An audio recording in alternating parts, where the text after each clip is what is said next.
Week 1 is officially upon us. We are less than a week away from kickoff of the 2024 Cleveland Browns season. And you know what that means. I'm on a quest to do a video collaboration for every game on the Cleveland Browns schedule. And you know what it is. We got America's team coming into the Dawg Pound this week, the Dallas Cowboys. And being that it is the Cowboys, there was only one guy I was going to call out because he wants revenge on me for 2020 when he had to wear Cleveland Browns stuff on his post-game show after losing at Jerry's World 49-38. He at the time he went by the Cabo Cowboy, but man, you have grown up a lot since then. J-Tuck, welcome back. Oh, what's going on, my guy? Long time no see, man. I'm glad to be back. It's funny that you mentioned that. We talked about this off cam. It's like, I think when we did that collab, because that was like a week. That was before Dak got hurt. Yeah, so it's like week 3, week 2, week 4, 2020. So that you were like the fourth content creator I ever partnered with. I just started my channel that year. I was a little rookie, man, but I've done a lot of growth since then. You've done a lot of growth since then, but don't think for 1 second, my guy, I forgot about that moment of having to wear Cleveland Browns gear for a little bit, even though it was Johnny Manziel. But yeah, why did it have to be Johnny Football? I mean, because you didn't specifically state who it had to be. You just said Cleveland Browns, and I was a huge Johnny Manziel fan, still am to this day. So yeah, it was kind of my loophole. But man, I remember that game like it was yesterday. That OBJ reverse taken to the house. It's just, but let's hope things have changed in Dallas since then as well. I mean, first of all, yes, I am a Browns content creator, but I do have a little bit of Cowboys memorabilia. There you go. There you go. There you go. Join us, man. Just join us. Come on. Nice try, buddy. Nice try. But, you talk about that 2020 matchup. Both of our teams have changed a lot since then. Think about it, for example. Our starting quarterback in that game was Baker Mayfield. Hey, look who's joining in on the fun now. I got double trouble for Dallas Cowboys. Uh-oh. Tag team. What's up, guys? Sorry for running late. You're good.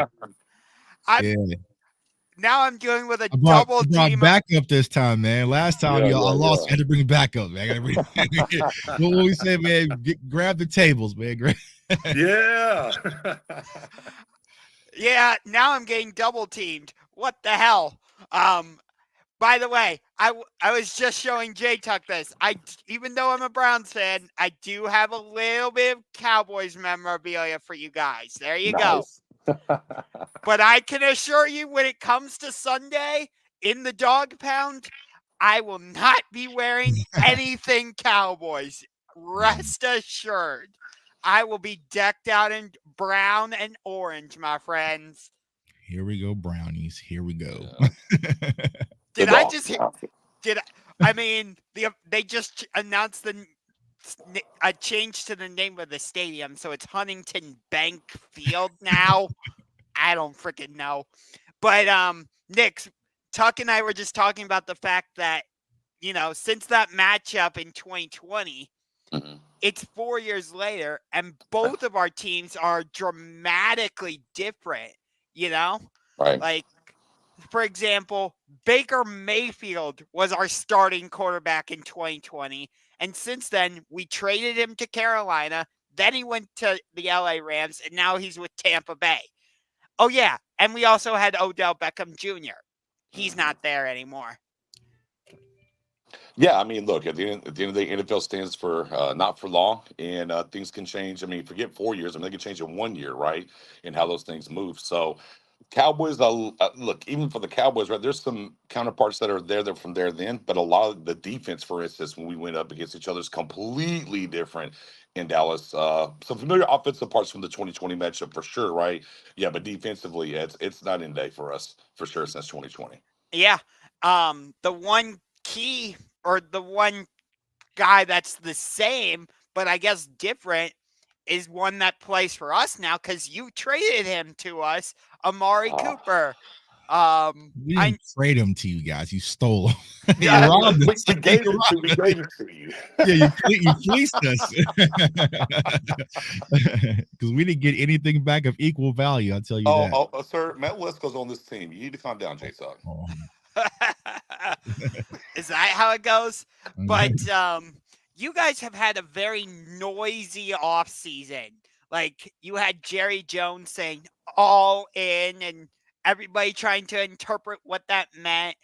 And you guys were very quiet in the off season, which I was surprised about because I'm like, wait, doesn't all in mean like I'm gonna go out and sign everybody and try and give myself the best opportunity to win a Super Bowl, get to an NFC championship for the first time since 1995. But what does all in mean? I don't get it. Is it just like pushing all your chips to the middle or what?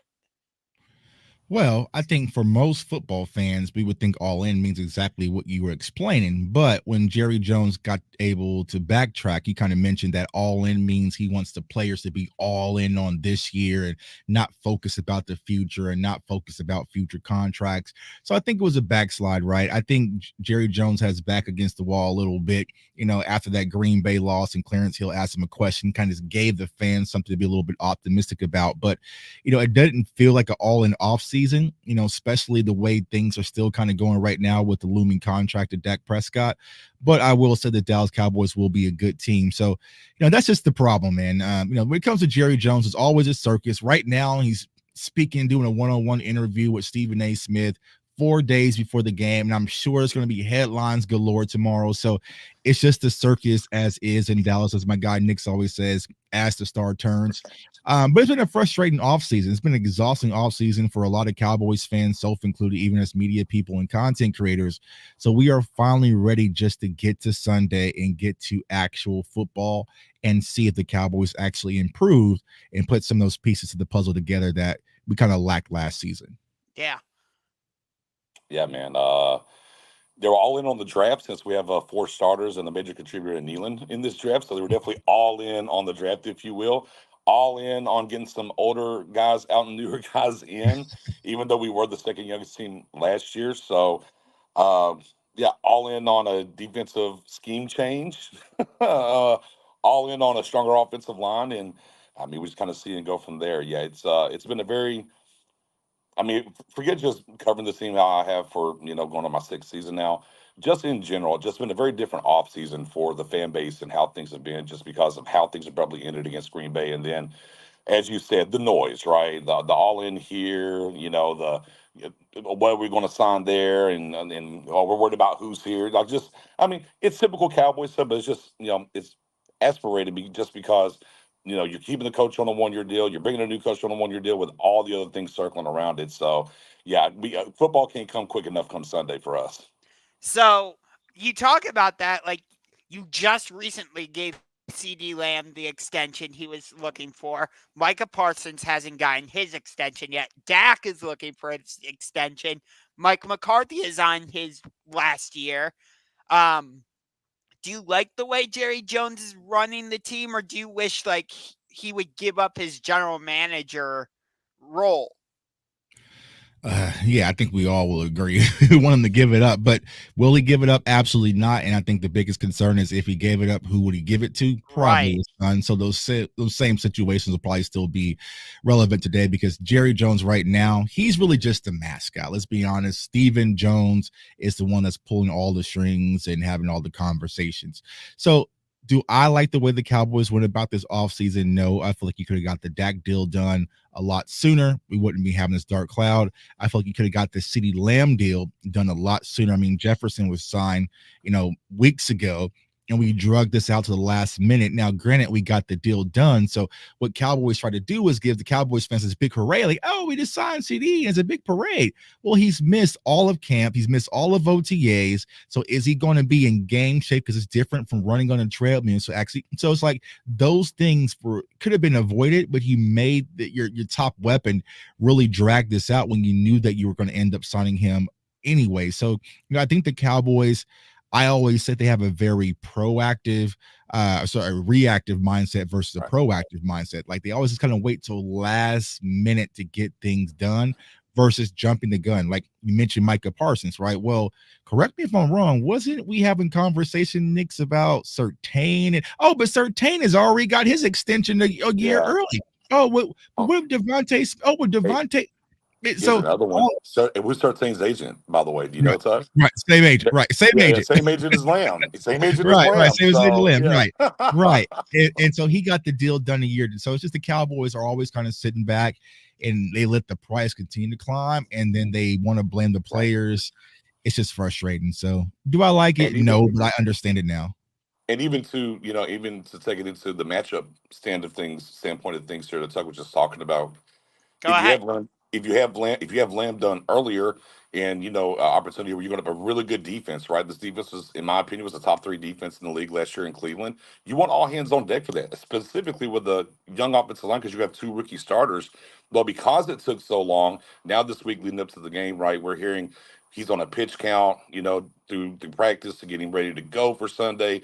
How many snaps will he get on Sunday as prepared to be on full tilt? Speaking of Mhm. Lamb. I Right. mean, CeeDee Lamb's going to be going against one of the top corners in the league when he stays healthy. That's the biggest problem with Denzel Ward is he has this history of getting injured constantly, but when he's out there, he's usually matched up with the opponent's top wide receiver. So I'd imagine he's going to be matched up with CD on Sunday. Mm-hmm.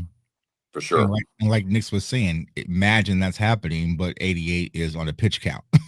And why is he on a pitch count? Because you drug this out through the entirety of the entire offseason. So it's frustrating because I feel like the off the field stuff puts a dark cloud and dampers the on the field stuff. But I feel the Cowboys are still talented enough to get the job done on Sunday. But why put your team and your players through that situation? The world will never know. I guess that's just the Jerry Jones way. But, I mean, you look at this matchup, and you talked about it. You guys are starting two rookies on your offensive line. And who are you going against? Oh, I don't know. Tomlinson, you're going against Myles Garrett. You're going against Zadarius Smith. You Hmm. saw what our defensive line did last year, right? Right. Mhm. Facts. Yeah. I'm going to miss Sione Taki. I thought he was an integral part of our defense. And I also love saying Taki Taco. That became one of my signatures for my channel. Never actually made a Taki Taco, so don't know what it is.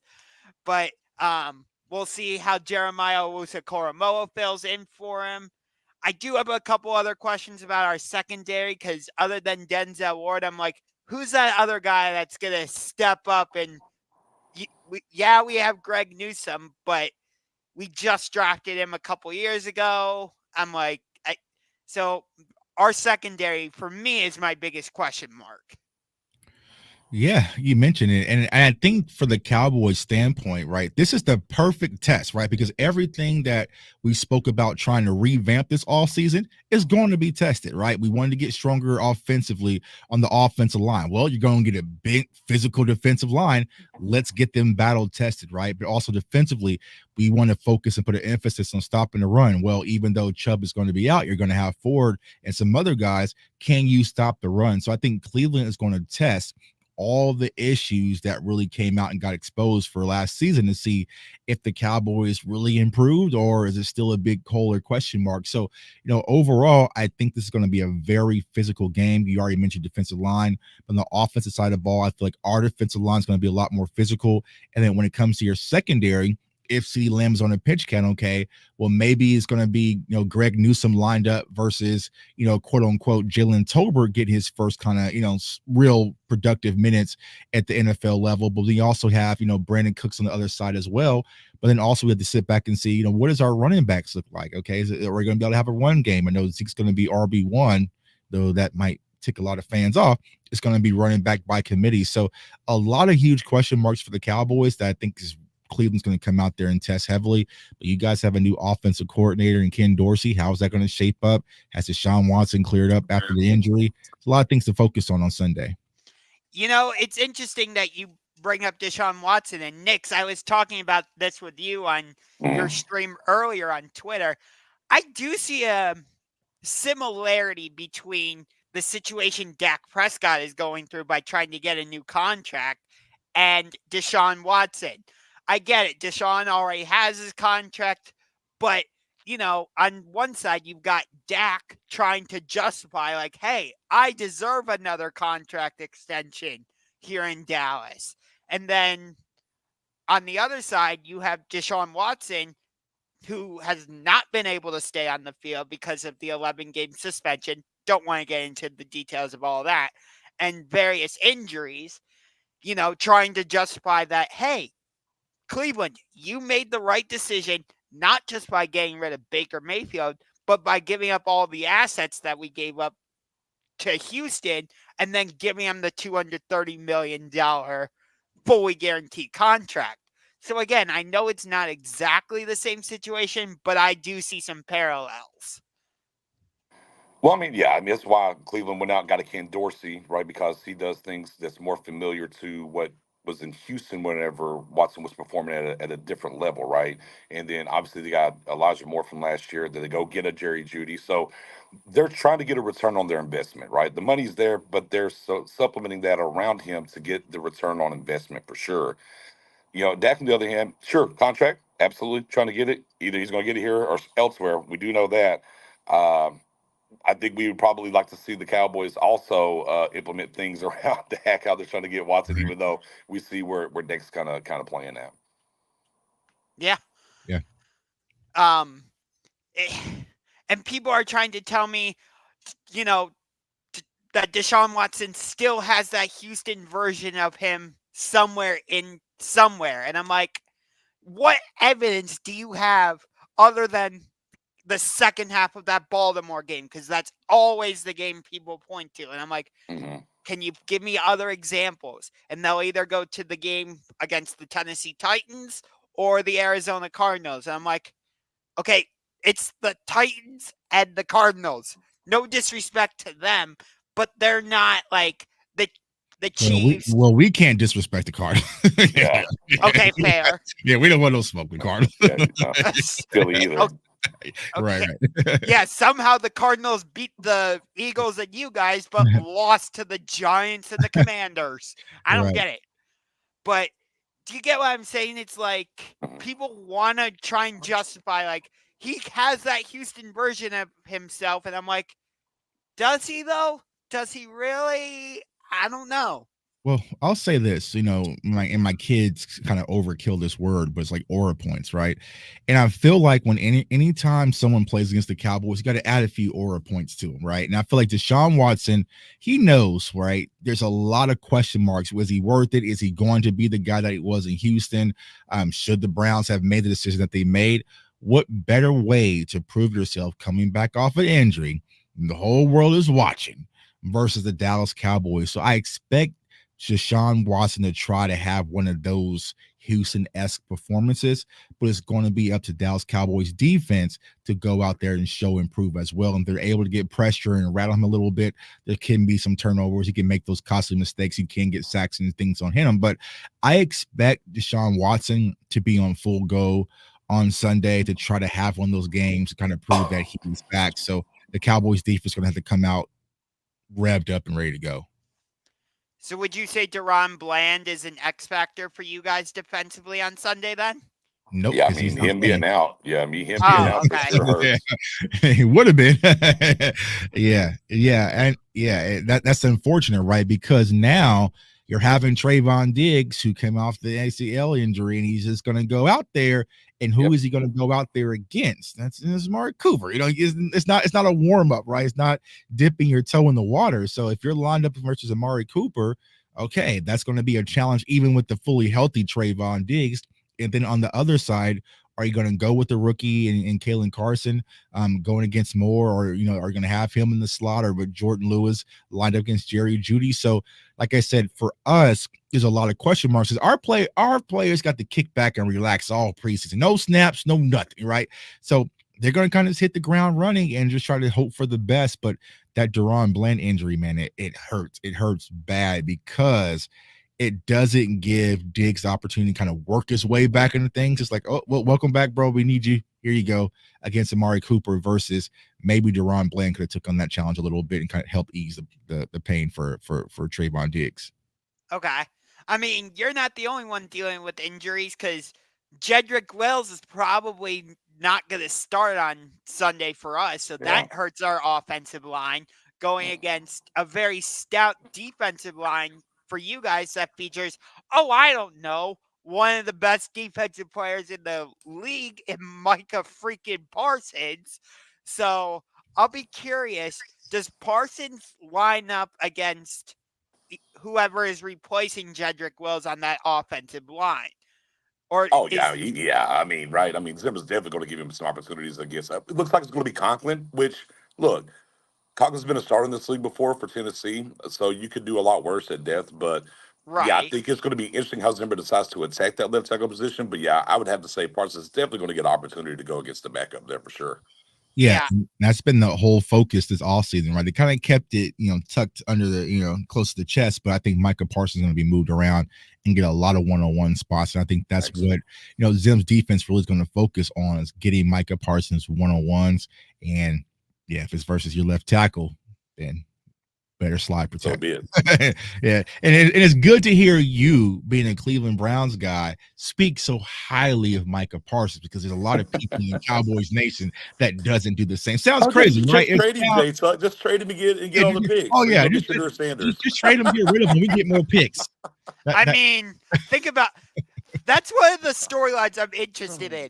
I know they're not playing against each other, but Micah Parsons against Myles Garrett is going to be a fascinating matchup to see who has the better game.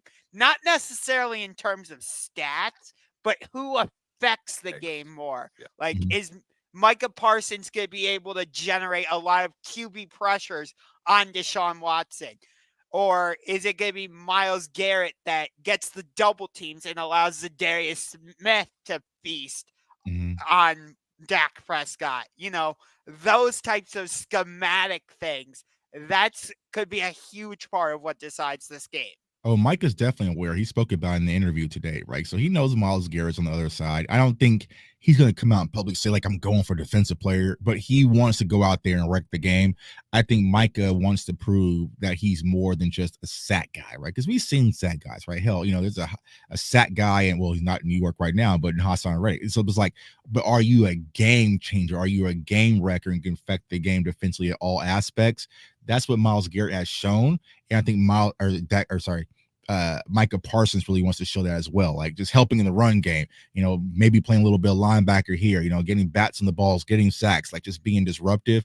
So I think Mike is going to be fully charged up, knowing that probably the other guy is going to be competing for Defensive Player of the Year. It's going to be on the other side as well. So let's show and prove. I mean, think about this. Not only is Micah Parsons going to be going against Myles Garrett this season, he's going to be going against TJ Watt as well. So that's two huge matchups for Micah Parsons within just a few weeks of each other. Yeah. Both on the road, too. And also Nick Bosa, so, there's going to be those games where you really need to show up. And I think that's been the criticism for Micah. Now, of course, I debunked the whole thing, but I feel like a lot of people want to see Micah show up in the later half of the season, but he's showing up. It just isn't sacks, right? So it's like, okay, can you do some of those different things for the entirety of a 17-week season? So I think Micah's going to be good. He spoke very highly about Coach Zimmer. They were meeting, having breakfast together. So that was my number one concern, because at first it sounded like they were kind of split in different ways, right? Compromise, and no, I haven't talked to him. It's like, but I feel like him and Zim has been really connected and building that new relationship that he had with Dan Quinn. And I feel like Zim is really going to unleash and get the best out of Micah Parsons. You talk about Mike Zimmer. How's that matchup going to go? Him against Kevin Stefanski, because they know each other so well. It's like Stefanski's going to know Mike Zimmer's defensive scheme, but on the flip side, Zimmer's going to know what Stefanski likes to do offensively. So that's going to be an interesting chess match. Yep, and a little bit different. Oh, sorry, go ahead. You good? Anyway, that's what we lost last year, right? With Dan Quinn, and in Green Bay. Go ahead, Nix. Oh yeah, I was just gonna say, look, Ken Dorsey come there and sung a new offense, so it'll be a little bit different. But Zimmer should definitely be familiar with what he wants to call pass versus run. Spending 2 years on the coaching staff underneath Zimmer in Minnesota. So yeah, definitely a good point there. Just in general, of not brought up a whole lot. Thomas kind of came and went, but those are ties that do bond for sure. And Stefanski's definitely is going to be familiar. At least what Zimmer was running there, and it seems for all intents and purposes, that's what Zimmer wants to run here in Dallas as well too. Yeah. How much of a defensive change is it going to be from Dan Quinn to Mike Zimmer? Is it like a huge change, or is it just like, minuscule things? We not know, right? We have to wait and see. But I think the key thing that has been the talk and focal point all off season has been more discipline, right? More disciplined defense, not a lot of hero ball. I feel like Dan Quinn really kind of let the guys just kind of go out there and do what they do best, and wherever happens, because they were so successful at it, right? That Cleveland Browns game that we had, that defense was no longer as soon as Dan Quinn came on board and took over from Mike Hot Sauce Nolan. But I feel like when it comes to Zim, more discipline, right? And more emphasis on everyone just doing their job. But it's going to be interesting to see if things aren't working out, do they try to get back in old habit? Because people are natural, right? Like if let's say, for instance, you guys come out there and you're running all down our throats again. You know what? I'm just gonna do this. I'm going to twist. I'm gonna stunt. So you have to play sound, quality, disciplined football, or Zim is probably going to have some few unkind words for him. Yeah. All right. Well, I know you guys both said you had about a half an hour, so we can start wrapping things up because I don't want to keep you guys longer than you want to, because I know you want to get back to your Cowboy stuff. But Tuck, you want to make another bet for this Sunday, or here we go. I think I'm good today. I think I'm good, man. Because honestly, this game can really go either way, right? I really can't call it.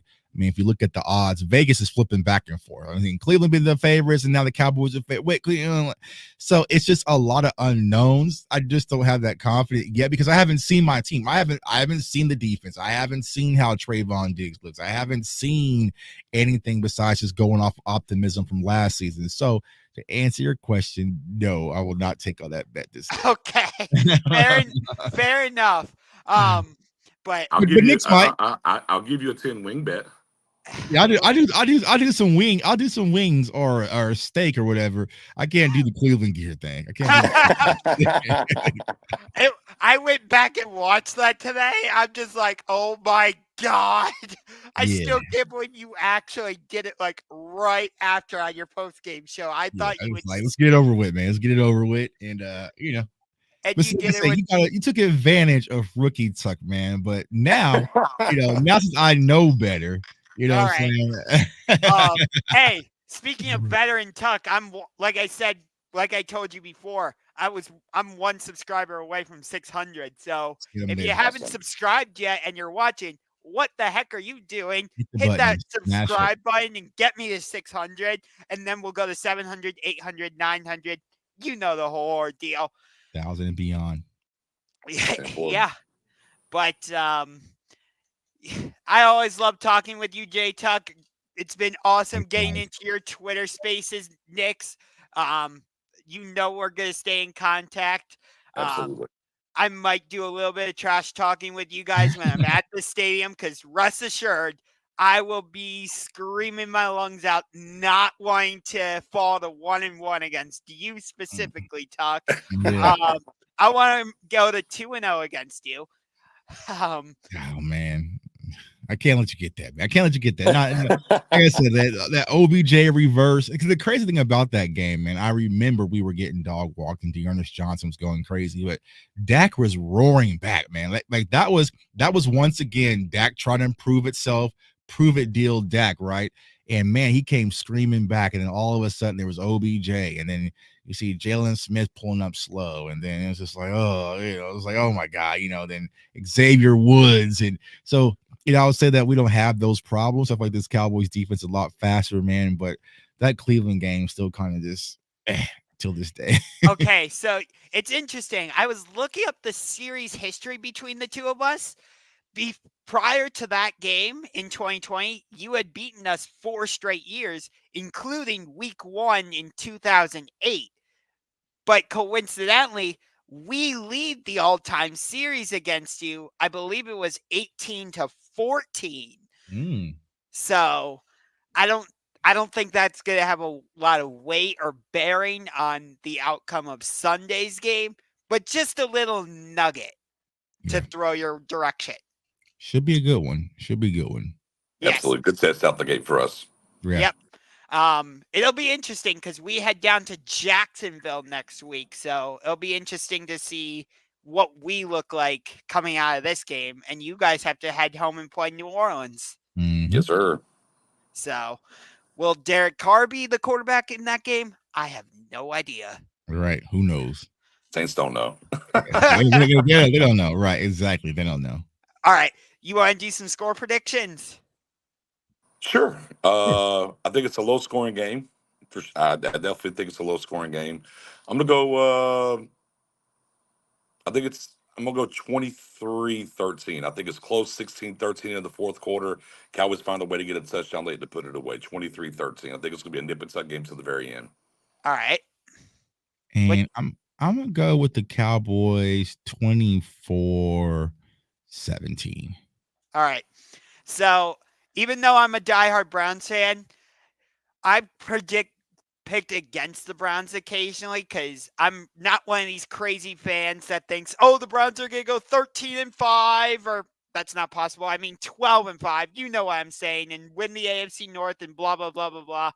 We haven't done anything in years. So, us Browns fans, we always make the joke, Dad, what's a Super Bowl? I don't know, son. We're Browns fans. Right. At least you guys have won Super Bowls. Granted, the Jacksonville Jaguars have been to a conference championship game more recently than you. But still. Tough times. But I'm going to take the Browns in this game. A little bit lower scoring than what you both said. I'm going to say the Browns win 19-16. Last second field goal by Dustin Hopkins because we don't have Cade York anymore. Oh, good God. Thank you for that. But always good talking with you, Tuck. Love doing all the trash talking on Twitter. And Nix, thanks again for letting me crash your Twitter spaces. Absolutely, brother. Anytime. All right. So, and I'm sure we'll be in contact throughout the game, and maybe maybe we'll do some post-game bantering. We'll see. But I'm going to be in the Dawg Pound this Sunday. Have a fun time, brother. Yep. I'm thinking it's going to be like 85% Browns fans, 15% Cowboys fans, because I know how well you guys travel. It might be a little bit more than 15%, man. Yeah. Oh, God. Yeah. Oh, no. Here we go. Here we go. Yeah. Oh, God. I don't want to hear that. Oh, God. But always fun, and I will talk to you guys soon. All right. Appreciate it, my guy. Brother. Have a good night. You too.